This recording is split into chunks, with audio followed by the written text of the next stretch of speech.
Hi, everyone. I am so excited you could all join us today for our fifth Lawtrades community event, preparing for an IPO in-house best practices. My name is Rod Ahmed, and I am Zooming / clubhousing in from New York City. And I run a company called Lawtrades. We are a marketplace that empowers in-house legal teams to find, hire, and work with the best flexible legal talent. We want to keep this event interactive. So if you are joining us on Zoom, feel free to post your question using the Q&A button. And if you're on Clubhouse, you can shoot us a question using their new back channel feature, which looks like this little paper airplane icon on the bottom right of your screen. And we will try our best to get to all of them. We have so much to discuss today with our amazing panelists. So without further ado, I'd like to introduce our wonderful moderator for today, Kiki Haar, General Counsel at Sumologic. Sumologic is a software company that thousands of customers rely on to build, run, and secure their modern applications and cloud infrastructures. Kiki has over 10 years experience working in-house for the software industry. In her previous role, she was responsible for a $5.3 billion leverage buyout and has since headed up Sumologic's very successful IPO. Kiki, thank you so much for being here today. I'd like to pass the mic off to you to help us facilitate some introductions to the rest of our panelists. Great. Well, thank you so much, Rod. It's really wonderful to be here today. As Rod mentioned, Sumologic, we went public back in September during the pandemic, which was quite an adventure. And prior to being in-house, I worked at Wilson Sonsini Goodrich & Rosati for over 9 years, where I also specialized in capital markets transactions, M&A, public and private company representation. So I'm thrilled to be joined today by our three wonderful panelists, and I will let them each do a little introduction of themselves and their IPO experience. So without further ado, I'm a big fan of alphabetical order, so we'll start with David Lee. Thanks, Kiki. Hi, I'm David. I am AGC at Lyft, running the corporate and commercial teams. Have been here for about 6.5 years, and salient to this topic today, we've led our IPO, which was in 2019. We've been a public for about 2.5 years now, but was through the company, through fundraising as a private company, doing a bunch of venture rounds, and then taking it all the way through IPO. So happy to join the discussion today. Thank you. Einat, would you like to introduce yourself? My name is Einat Levy. I am the General Counsel of Cherre.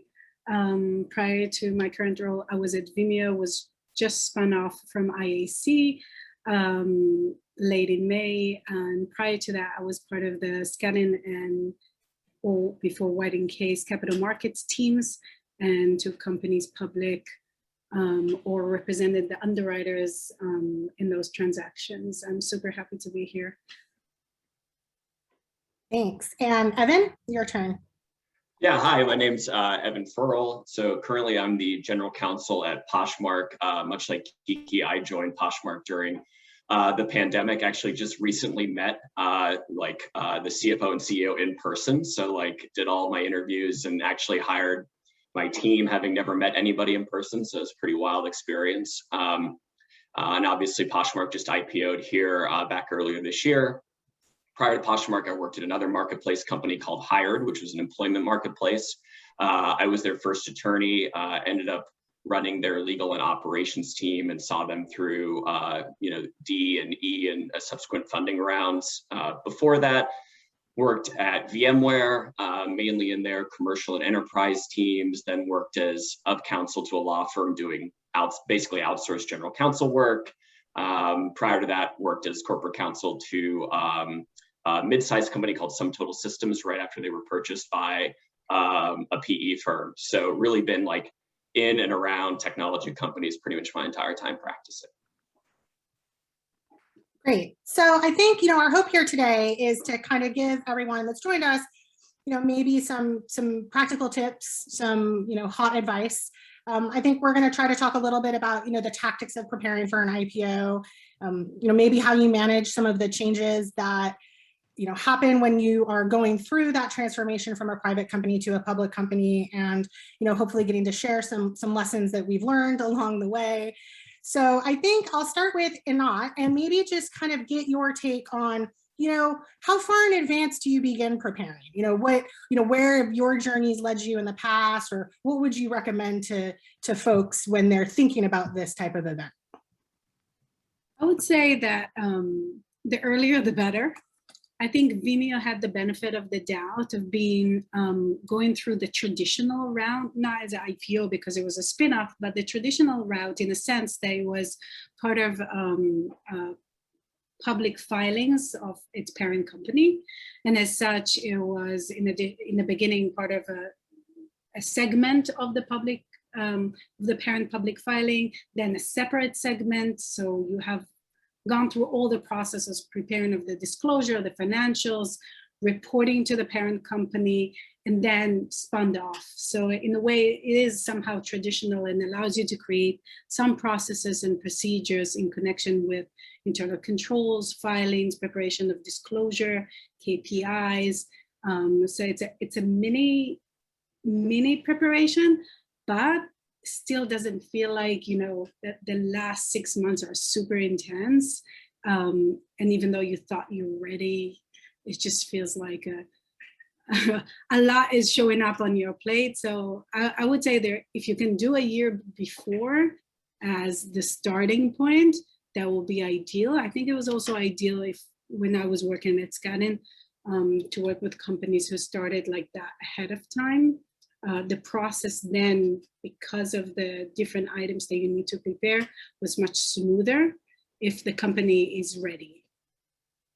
And Evan, you joined, during kind of while they were already in their process. And so, kind of what did that look like? Like how many months before were they sort of in the process versus kind of when you got there, and how long it took after that? And what did you sort of get the sense of in terms of, the milestones along the way of preparation?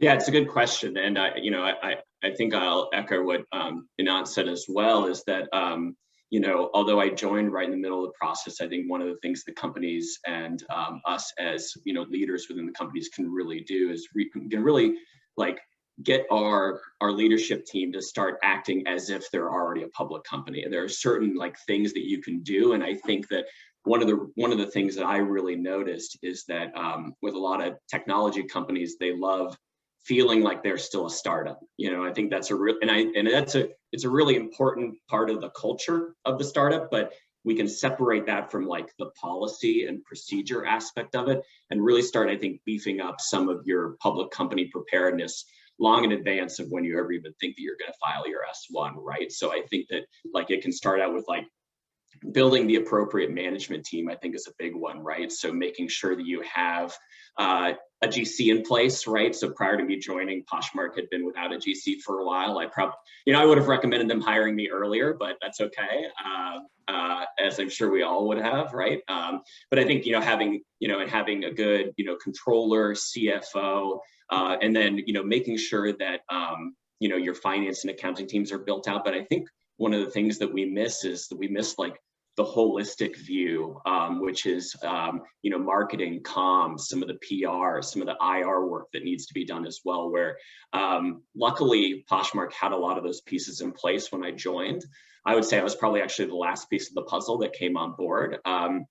And what we were then really working through is our S1 doc, SEC comments, all leading up to, the roadshow pricing, and then also what I would call the back end stuff that you don't really think of, which is getting your board ready, getting all of your corporate governance docs in place. So when I started, I think we were a week and a half away from our Q4 board meeting. And so it was I kind of jumped into a moving river of having to prepare all those documents. So, I'll echo what's already been said, which is just the earlier the better. And I would say that we can kind of it's almost like you're slowly boiling the water, where you don't want to wait until you're getting ready to file to start building some of these processes out. Yeah, I totally agree. I mean, I think that, what you both have really said is you can never start early enough. And I think you don't even have to think about it all the time as you're preparing for an IPO. It's just you're setting a really good foundation for how the company will continue to grow and scale. Like, one of my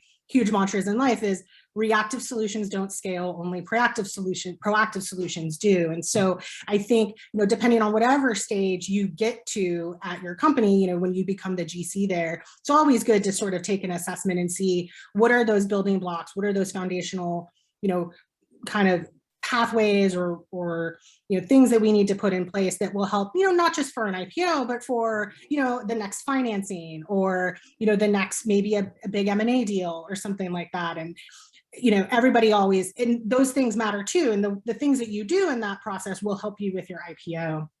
David, what, in your experience, who was really driving the process and who was really, integral to the IPO team? And how did you kind of manage all of the, as Evan said, you've got comms, you've got marketing, you've got maybe product guys that are advising on the disclosures. Like, who was kind of corralling the cats for you? Yeah, it's a good question. I think, I had done IPOs in private practice, and it's a very different vantage point. I think, you get brought in at a board meeting, it seems like there's already a team, there's like a whole process in place, the company's already decided to go public. When you're in-house, it's very different. It varied as far as who runs the process. I don't think it varies too much about who's involved, but who's running the process changes, as well as when the decision point is made that we are absolutely going to go public. I think public company readiness, as we just described, is very important. And sometimes it's almost like helpful to make a decision point, or at least a milestone checkpoint of, okay, we're getting ready, but when are we actually deciding we are going to go public? For Lyft, we were fortunate that the IPO process was co-led by my the corporate legal team, and then the corporate development team. So it was great to have kind of that thought leadership on the finance side. They were running pretty much a lot of the technical project management with respect to accounting controls, getting our financial reporting in place, all of those pieces, as well as interfacing a lot with the bankers, while the legal team was focused on getting the board ready, getting our management team kind of set up correctly, all the employment agreements, et cetera, et cetera. And so having that partnership was extremely helpful. Again, I've seen it done many different ways, but I was really happy that we tapped the corporate development team. And I've heard that other companies have done that because it is, I think it goes without saying, but it is a pretty big task, and be able to branch across cross-functional teams was really helpful.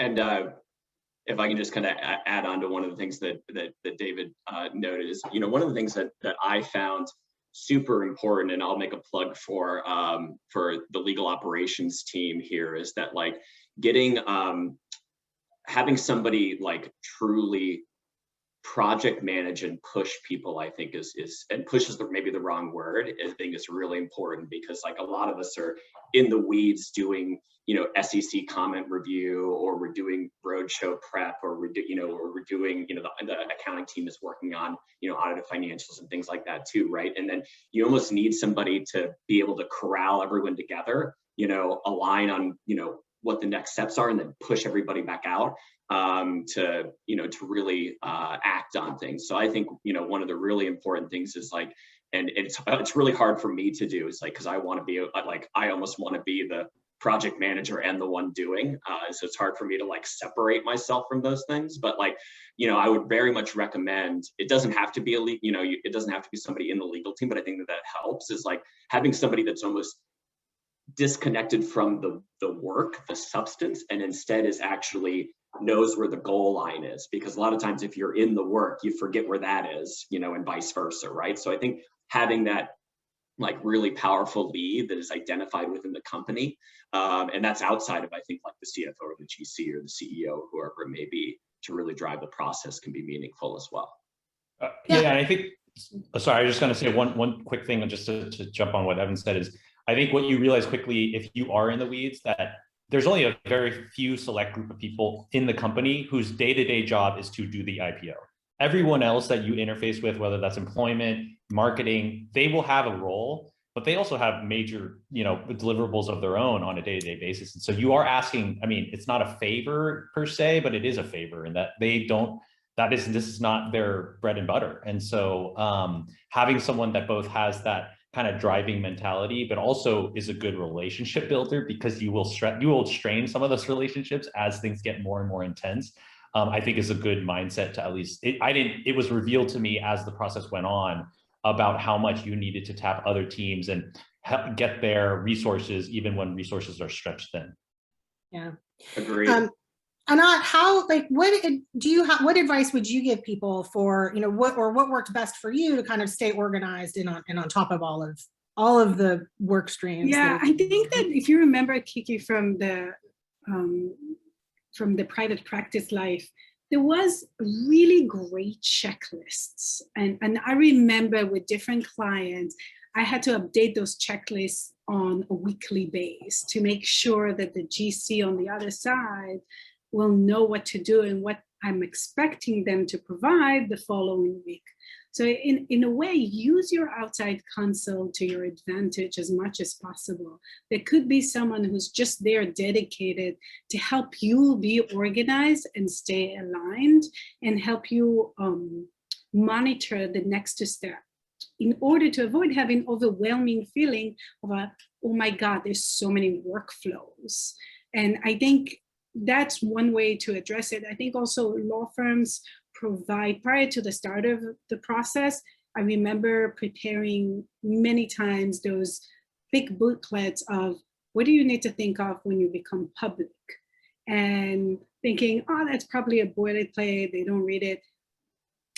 Companies should read it, because it could be something so simple that could make your life easier during the process, and you can prepare ahead of time. And it's not just choosing your directors, it's also doing all the things in the background, like creating your data for the backup file, all the KPIs that you want to use, all the BI that you need the BI team to hold and provide in order to support the numbers and the description of your business in the prospectus. So the more you can use those tools, get your outside counsel involved early on, do the interviews, and then bring on the tools that they have to use to your advantage. I think that's one thing. The other thing is, in order to, because a lot of the focus goes to the work on the prospectus, on the S1 or the SEC letters, the day-to-day operations of the company still need to continue. So making sure that the work streams are being dealt with, the vendors, the sales team, the litigation, IP, all the things that on the day-to-day operation needs to be dealt with to avoid having distraction from the filings or the workflow that is involved with going public, it is important. And that should be done. You need to address it beforehand. And I'm sorry, Evan, that you didn't have the chance to jump in before, but I think that makes your life easier. Yeah, look, there are definitely, I mean, I would echo what I'm not saying. There are a lot, and we've gotten a couple of questions on checklists, through the chat. I mean, there are many firms, like your own law firm might have one. There are firms who, put out resources, things you should think about before you go public. It doesn't even have to be your own firm. Firms are always happy to share those. You see, like in some of like the bigger firms, like, like a Davis Polk or a Latham, they have people who kind of just specialize in putting out a lot of, really useful resources, and you can find them and download them. And, I would obviously encourage you to do that. You can get great checklists in advance. I will say, I think checklists are a really useful thing. And when we talk about, the question kind of came in on the division of labor between, in-house legal and outside counsel. And I think that will vary. It varies really based on the team that you have and the role and the relationship you have with your outside counsel. And, I wanted to, and Evan had made some good points about, kind of things that, key steps that you can take around building out your team. And, Evan, maybe you could talk a little bit about, what those key steps are in terms of building your team, and then how you manage that division of labor, between in-house and outside counsel. Yeah, definitely happy to. So that's actually one of the things that I think is really important is getting buy-in to build a team early. So for instance, when I joined Poshmark, there was a contracts manager and a legal operations manager, and that was it. That was the entire legal team, and we were 5 months away from IPO, right?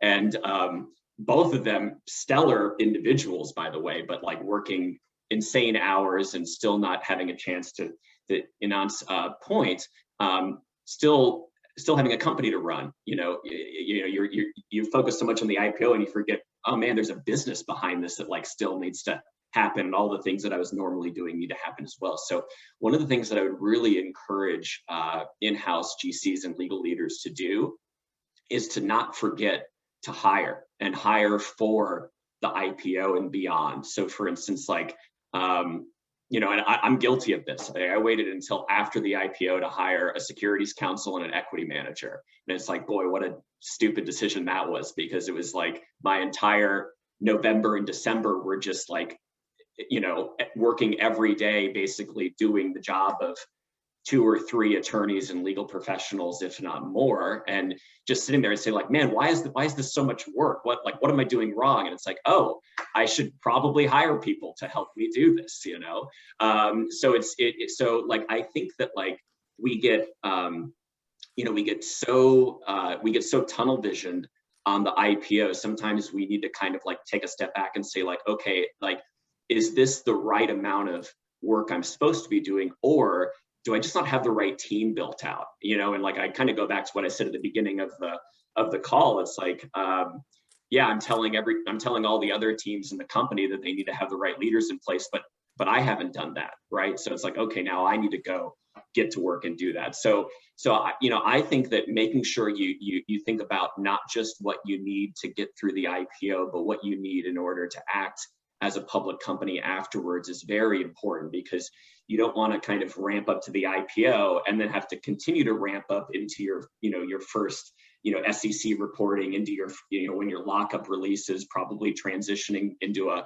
public company equity management system, things like that, right? So I think like we owe it to ourselves to really project plan, not just the IPO, but our legal team structure pre and post IPO. And I think that will give us a whole lot of breathing room. And then to the second part of the question, I think, which is like the division of labor. I have, as I said, I kind of have a problem dividing labor, because sometimes I just like to do it all, as I think a lot of us are guilty of in the legal field. But this is where having a really close relationship with your outside counsel, and one that you can depend and trust on, is really important. So, I worked on, developing that relationship really quickly with the outside counsel we used. And it was actually really beneficial to me, because there are so many other pieces other than just S1 red lines that we need to focus on, that sometimes you need to be able to say like, this is outside counsel's work, like I'll pull back into this when we have like our bi-weekly check-ins and things like that. But for now, I need to focus on X, Y, and Z, and be confident that all that work is still happening in parallel to you doing everything internally as well. Yeah, I will offer a small counterpoint to Evan in Okay. that I do not have a corporate lawyer on my team. I went through an IPO without one, and I still haven't hired one. And in part, because I am a corporate and securities lawyer, and I knew that I could manage that. But where I agree with Evan a little bit is you have to build out your team to run the business. And so when I looked at where did I want to put my headcount, I wanted to make sure that if I was solely focused on doing this IPO, I needed to know that the team that I had behind me could keep the lights on everything else in the business. So I think that's just another way to look at it. You can choose to rely on your own skills in a particular area and kind of hire. I'm not a licensing attorney. I don't negotiate commercial contracts. You don't want me negotiating commercial contracts.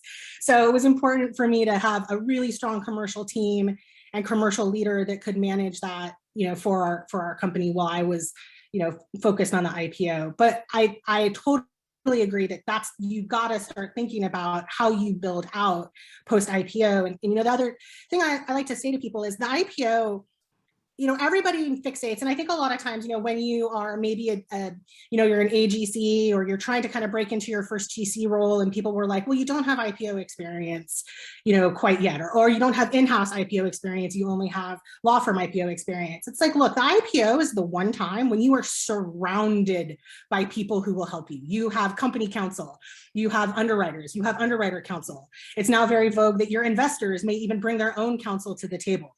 You may have an IPO consultant that's helping out on the IR team. You're going to have auditors. You may have financial consultants that are helping draft MD&A disclosures and working with your finance team. You are surrounded by really well-qualified people who have done this a million times. They're great resources, but they all go home the day after you close.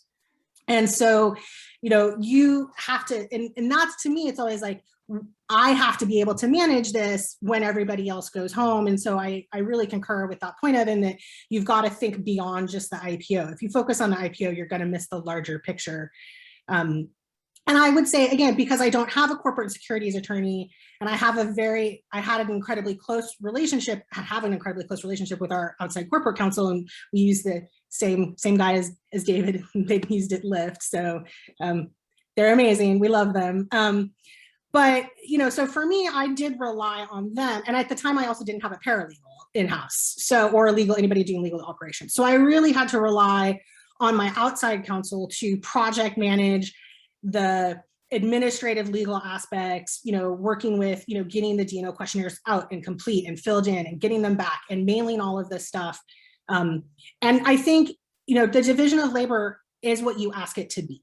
If you tell them, I need you to do this, they will do it. But you should be clear about what you need them to do and what you will do yourself internally. We had multiple checklists. Like, we had a checklist for things that needed to be approved by the board and when, and we had a checklist for the deal. And, I think it's just the best thing you can do is be transparent and communicate. And we had weekly meetings, like team meetings with the IPO team, just on the lawyers, and we would go through and we would make sure we were there.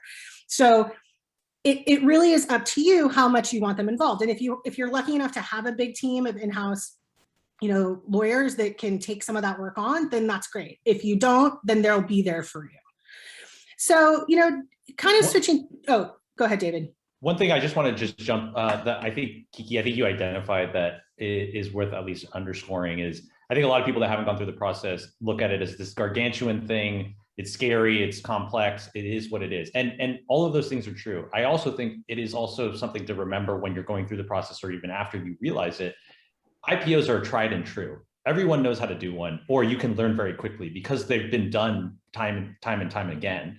And so with the right teams and the right advisors that you just described, what is left for the in-house counsel? Where do you add the most value? And from my perspective, I think the way you add value is learning the business, learning the executives and the players in the business, and then allowing that translation to add value, whether that's because your KPIs backwards and forwards and you're going to be able to justify them to the SEC, or you got to do D&O questionnaires and that one of your directors you're going to have to do a specific negotiation for, or how to sequence employment agreements. And so those are the things that when people think of IPOs, you don't necessarily think about what that's going to be the heavy lift. But I found to be in-house, that was where I was adding the most value, is when I have to go out to the shareholders. Well, I've talked to them for the last few years, and I understand that this one's going to be problematic and this one's going to sign on the dotted line.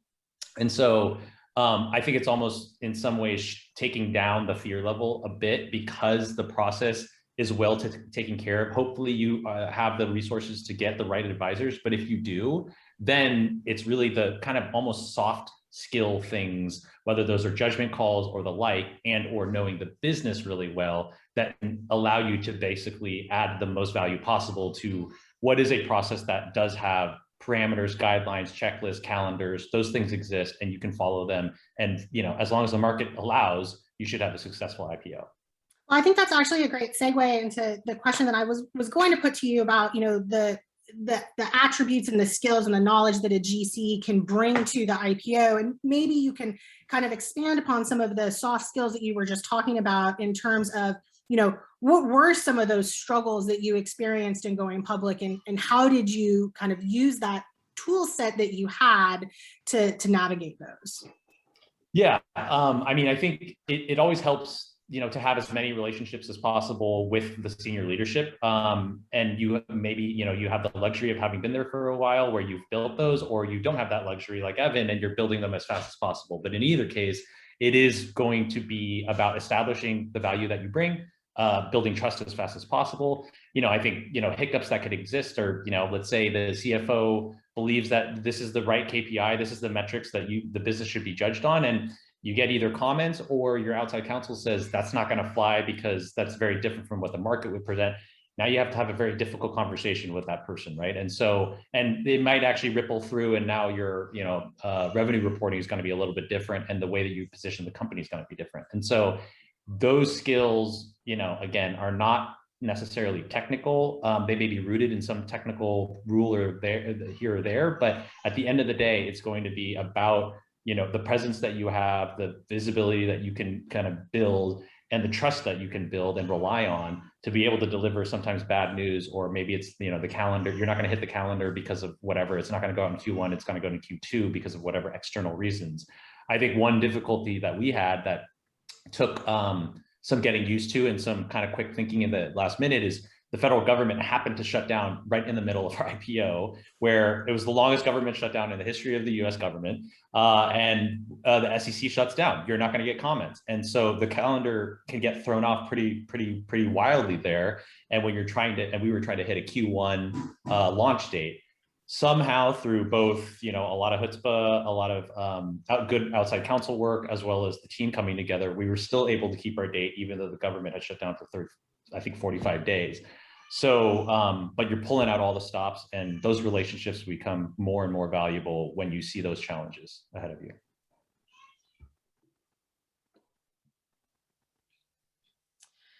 Great. And I, maybe just toss this one out there to whomever maybe wants to talk a little bit about, managing that cultural shift, right? So, an IPO is a transformative, you hear people say, oh, this is a transformative event in the life of a company, and they absolutely are. And with many transformational events, you also get cultural shifts. Like some of you have mentioned, maybe there's new management on board that have been brought in to work on the IPO. And they're putting their kind of stamp and flavor on the company. There's, I know at Sumo, we had a very strong culture of transparency. And as public companies, you cannot be as transparent maybe as you used to be when you were private. So, how have you kind of handled some of these cultural changes, or are there ones that were surprising to you along the way that you didn't maybe anticipate?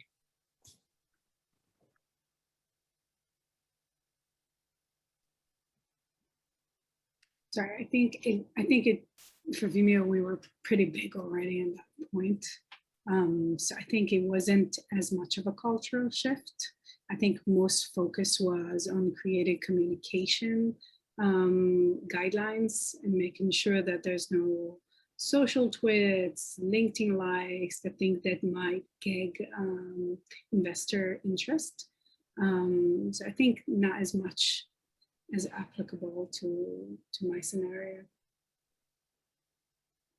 Maybe I can, I'd be happy to add in too. Yeah.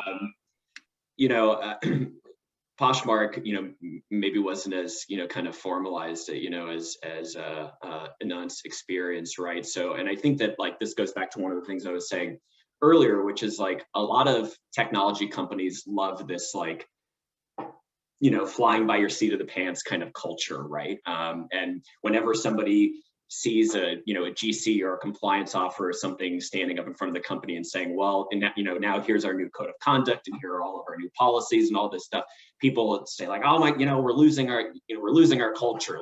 What's going to happen?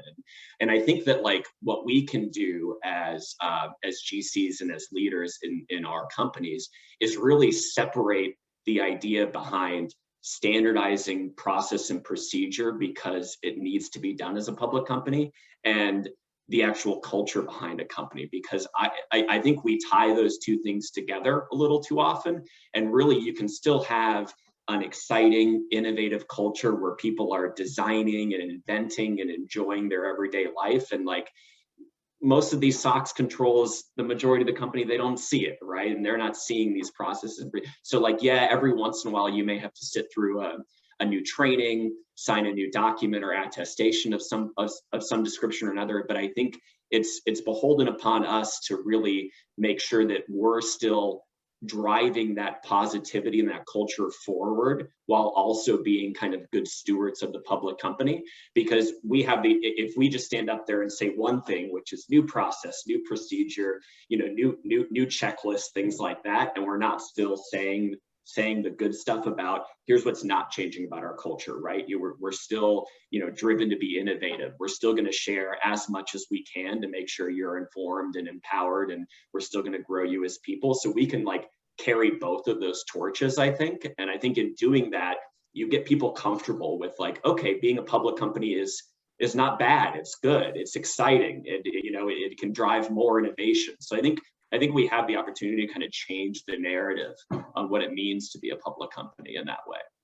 Well, I think both of you, and Evan have raised the fundamental point is communication, and it's how you communicate to your employees and how you set up, kind of enveloping them and bringing them along for the journey, as well as just, dumping here's 50,000 new policies on you that you have to comply with. I would say, again, it's not an overnight switch. I mean, we've been public at Sumo for 9 months, and we're still in the middle of the transition, right? It doesn't magically happen overnight. It takes a long time. You go through, different periods. There are 1,000 little switches to flick, the day after the IPO closes, and it takes time to flick all those switches, and it takes time. It takes time to ingrain itself throughout the organization. So I would also not be traumatized by, feeling like these big things are happening or the company's not making these changes, and people will over time, right? So I think kind of David, just, picking up on that, knowing that it is a process, what did you do during the process that you felt helped set you up for that kind of long-term success following the IPO?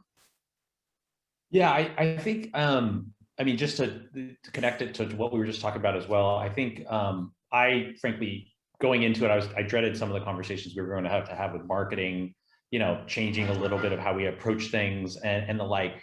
I will say that I was pleasantly surprised more often than not about the maturity of both the people going, yeah, we did it differently, but it's an IPO. We're a public company. It's different. Right? That's not that surprising. And I think if you can anchor it in that helped to your more specific question.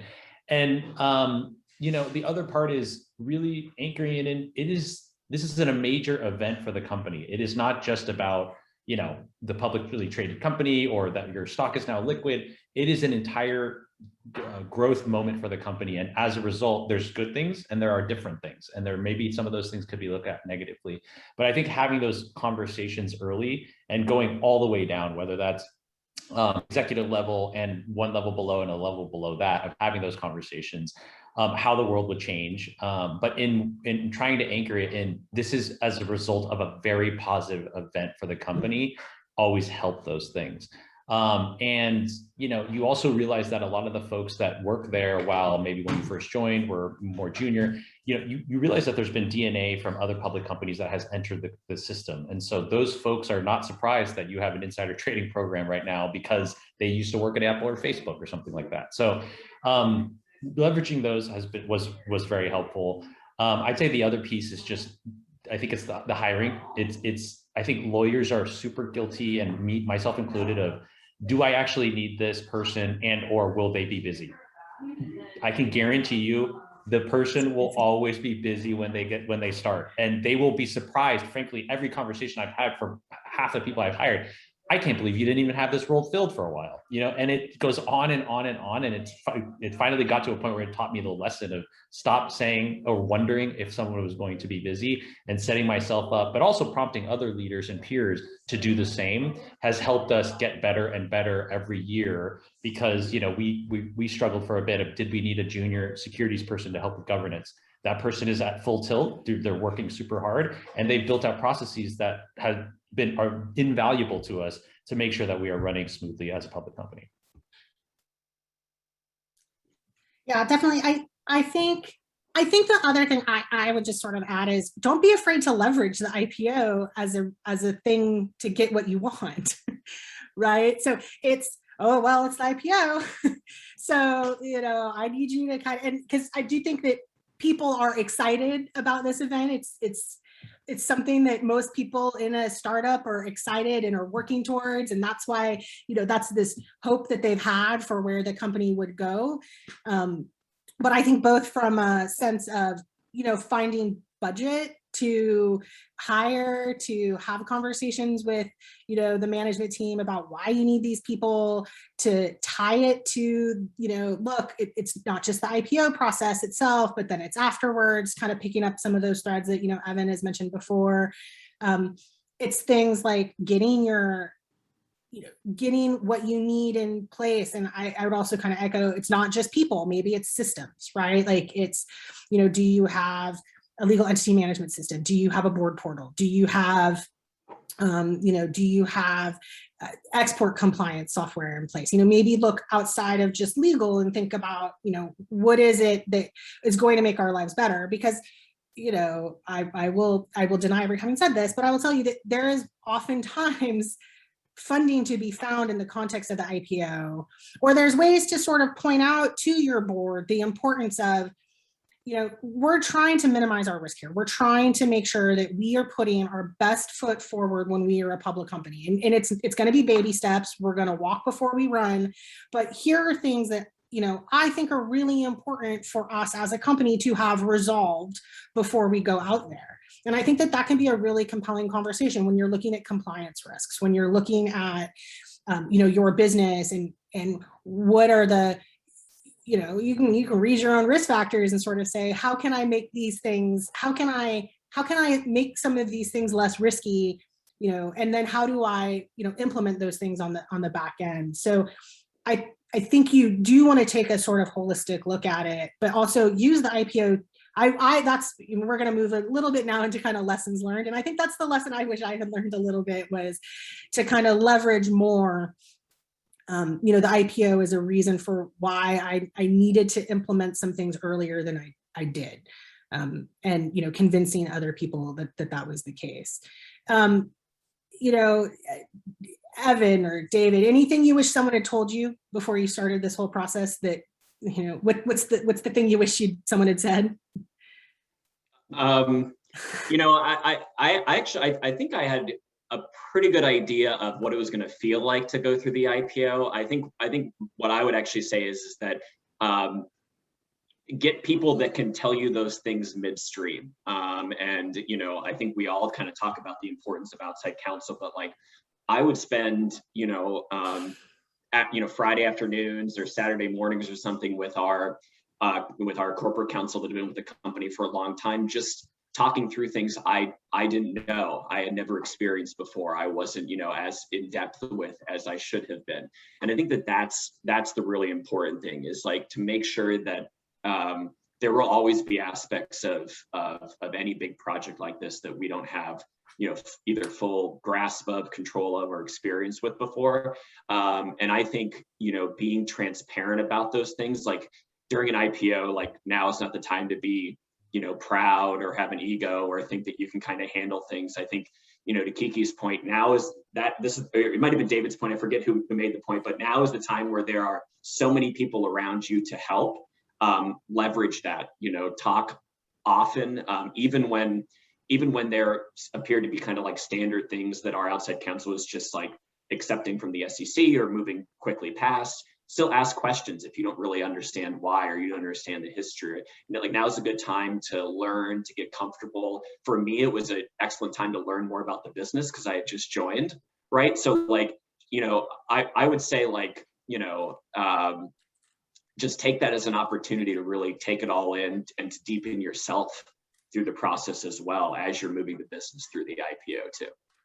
Yeah. I mean, push your way into those conversations, right? Like push your way into the banker meetings where they're talking about, you know, how to position the business, and push your way into the meetings that they're doing where they're presenting the model to the analysts. Like there's no reason for you to not be there. And it's incredibly informative, and you should definitely ask to be included and push your way in.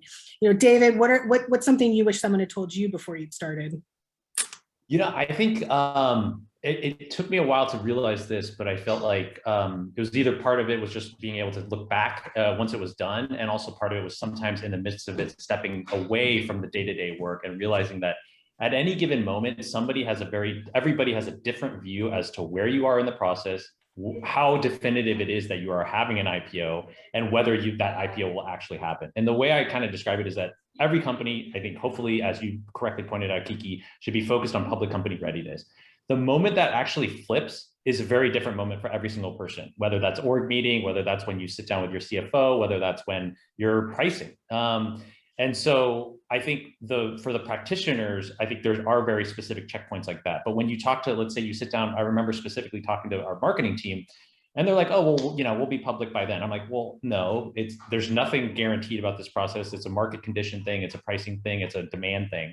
And so remembering that was something that was really helpful for me, because it helped guide conversations, but also building in checkpoints, whether that was, all right, we are for sure going to go. Well, now I need to have a checkpoint with our executive team, maybe a couple weeks down the line, to do Section 16 preparedness or something like that. And then, you know, the next checkpoint is to bring in another group of folks under the tent and actually educate them of what we are actually doing and what they need to be doing to help the process along. Because I think it's very hard, and you kind of have to, like, I don't know what the word is, put yourself in their shoes to look at it as to what they actually know, what is an IPO to them, and what do they need to really command from a resource perspective to help you with that process. A lot of our meetings with cross-functional stakeholders, the first meeting, we would literally just give them a quick, like we've got it down to like 2 minutes, what an IPO it actually is, and why we needed their help. And I think being able to do that made our jobs a lot easier in the long run. It took us a bit of time before we started doing that, but I was happy that we did it. Now, maybe a slightly different version of the question for you. Is there something you wish you'd done differently? I think that one of the things that I didn't realize takes so much work is the equity in employees, getting someone to help with administrator. And we hired someone just before the IPO, before become public, to help with the equity admin. Still didn't prepare us to the amount of work that came across our plate, even with the international operations, specifically with the international operations, because in addition, there's a lot of other things related to accounting, related to if you have filings internationally, tax calculations, and just, it's a huge workflow that I did not have the exposure in private practice to. And I wish we had tackled it before, even if it's frequent asked questions and just the documentation to help explain to employees. It's a sensitive information, sensitive subject to many, obviously. I will put in my pitch for the thing that I wish I had done differently was to really enjoy it. You know, you are so focused on all of the work, and it can be overwhelming at times, but it is also, you know, when I was in private practice, they were always my favorite transactions, and they're my favorite transactions for a reason, because there is an energy, there is a unity, there is an excitement that you don't really get in any other corporate type of transaction. And it can, you know, there are definitely stressful moments, and there are definitely, you know, lots of fighting and grousing and late nights, but, you know, I wish that I had enjoyed it more than I did. And, you know, certainly for us, we started the process pre-pandemic and then had to continue the process during the pandemic. And I think, you know, that added a very different layer of enjoyment, you know, to it for us, but really try to enjoy it. I wanted to kind of take a few minutes here because a bunch of questions have kind of come in through the Q&A. And so as we wrap up here in the next, 5 minutes or so, wanted to hit a couple of the questions and, maybe, give our panelists a chance to, share some of their their thoughts on these as well. One question sort of came in around, board interaction and how, you get acclimated to everyday board interaction once the company is public. And, was there something that, we know now that we wish we knew that? And I would say for me, and, then I'll open it up. It's you're going to hear the same theme, I think, from a lot of people, which is you start having those relationships before the process, right? You want to get to know your board members. And I think it's important when you're looking at GC roles to have a very honest conversation with the CEO and the CFO about what your exposure to the board will be. Will you be in the board meetings?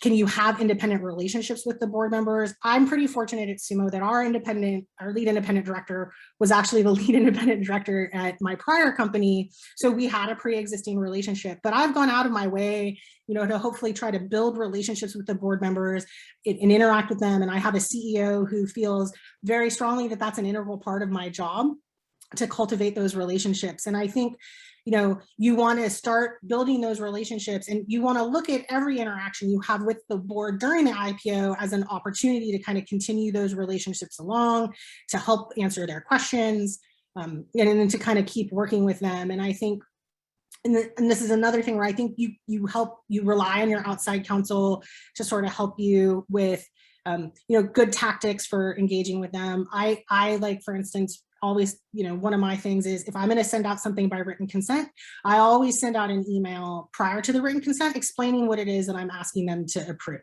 so that I don't just send them something and they have no context for it. And I think, communication is always key. I don't, David or Evan or anybody want to kind of comment on how you got acclimated to working with your board on an everyday basis? Yeah, I mean, I'll just quickly add, I think I was fortunate that we were working with our board members. I've been working with them for a while before IPO. We brought on some new board members right before IPO, and we had to build relationships. I said, the only thing I would say is you really want to set them up for success at any given moment. And that's, you're building out committees. And so now that person has a nom and gov chairmanship, and they may not have ever done that before. And so we would sit down with that person, educate them not only on what nom and gov does, but also, hey, here's the calendar. We built it out for you. This is what we would suggest that you cover on a topic by topic basis. Here are profiles of what the nom gov would do if they were looking for a new candidate, and really setting themselves up for success. I would say outside counsel is a great resource, but I also think it's, they'll give you the materials, but it's your job to bridge the materials to something that is in bite-sized pieces that they can quickly absorb, represent back to the board in a way that frankly makes them look good as well. And so I think if you can do that, go out of your way to set them up for success, I think is obviously a great way to build a relationship, but more importantly, it also allows the board to function really well. I think that's a great point. When we bring on a new board member, we do an onboarding package that has information about the company. It has key policies, and I'm always the one, I send that out. I set up times to talk about it with them. And that's just, kind of great point. You're just constantly looking to cultivate success. I heard this tip the other day, and I was like, oh, this is fantastic. One of our management team sits on the board of another company, and she was saying that the GC does, after every committee meeting, they do a slide of the hot points that were touched on at the committee meetings, which they then give to the committee chairman, whether it's the slide or the notes, so that when the committee chairman is doing the committee readout at the board meeting, they have it at hand and they don't have to craft it from their own notes. So I think that's another way you can really set people up, for success. Here's I'll toss this one, out to, we got a couple questions about how do you choose your outside counsel in an IPO? Are there, how do you kind of go about that, and what are you looking at? So, I can give my take, but I think probably there's some of the other panelists have. David and I are in the same boat. So. Yeah, sometimes you can choose, so it depends on the relationship your executive team have with outside counsel. I know that when I was in private practice, it was important to have a good chemistry, because you want to be able to pick up the phone easily just like the GC wants to call you as outside counsel, you want to be able to call your GC in-house and say, hey, we need this, we're waiting for this, we need to get this over, and have this like outgoing, great relationship that makes it easy to ask questions and have a meaningful discussions when you need and help. I think it makes the whole difference about on the experience itself for both parties. And you feel like you have resources. So try few, check who you feel most comfortable with. Ask to meet the rest of the team so you feel comfortable with the rest of the team as well. You will spend a lot of time together. Yeah, you will spend an inordinate amount of time with them. I would also say that for me, you know, I think when you're picking a firm, you're looking for, is this someone that, you know, you want to look for someone that's going to have credibility with your board. Absolutely. You know, at the end of the day, like they fundamentally are working for your board, and they need to, you know, do you have the right set of teammates, you know, from senior partners to junior associates that you feel confident, you know, your board is going to take their advice. But for me, it's also like you have to have a relationship of trust and confidence, to use the securities law term, with them. Like, you know, you need to know that they're going to set you up for success in the best way possible, and that you can rely on them. You know, I think it's always great to, you know, we had switched our law firms kind of right before going public, and so we did an RFP process, and you can do that, and you know, but at the end of the day, I think comfort is a really important tool set there, you know. And we got a couple questions on like fees for IPOs. You know, most IPO fees these days are some sort of fixed fee or some sort of flat fee, and that is highly negotiable. I think legal fees are publicly disclosed. They're not 100% always a true representation, but you can find them in Part 2 of the registration statement. So if you're curious, what I would do is go look at some of your peer companies and see what their legal fees were reported to be in the registration statement, and that might be a good guide for you. And, you know, because obviously every company is a little bit different, right? So, you know, what I paid might be different than what Lyft is paid. It might be different than what Poshmark's paid, just due to the, you know, the nature of our businesses. So I would try to find some peer companies and look at them. I think, you know, we're kind of at the top of the hour here. So I will, you know, just again, kind of thank the panelists for joining us today. I hope, you know, everybody who participated found this to be a really beneficial conversation. And I'll just kind of pass it back to Rod for some last words. Yeah, wow, guys. Thank you so much for putting this all together. That was super informative. I learned a ton, and I know exactly who I'm going to text when I take Lawtrades public in a couple of years. Thank you so much, Kiki, for being a wonderful moderator. Einat, Evan, and David, you guys were so open in sharing what it's actually like to go through an IPO, and given, you know, the amount of people that stayed till the end, I think it was very, very informative. And yeah, big thank you to everyone that attended this. The best way you can support us is, you know, check us out, lawtrades.com. Next time you're looking to hire a flexible lawyer, paralegal, or a legal ops role. Our next event will be a workshop that we're going to be doing with the Deputy General Counsel at Coinbase. So if you want to stay in the loop of that, just sign up for our newsletter called Forward GC, which is at newsletter.lawtrades.com. We also run a private online community of in-house folks. If you'd like to get an invite and connect with some of the people from this event, I know there was a couple of questions we didn't get to. We can definitely post those on the community and have our panelists answer that. So if you want to be involved in that community, just shoot me an email, rod@lawtrades.com. Otherwise, thank you, everyone. Take care, be well, and I'll see you guys at the next one.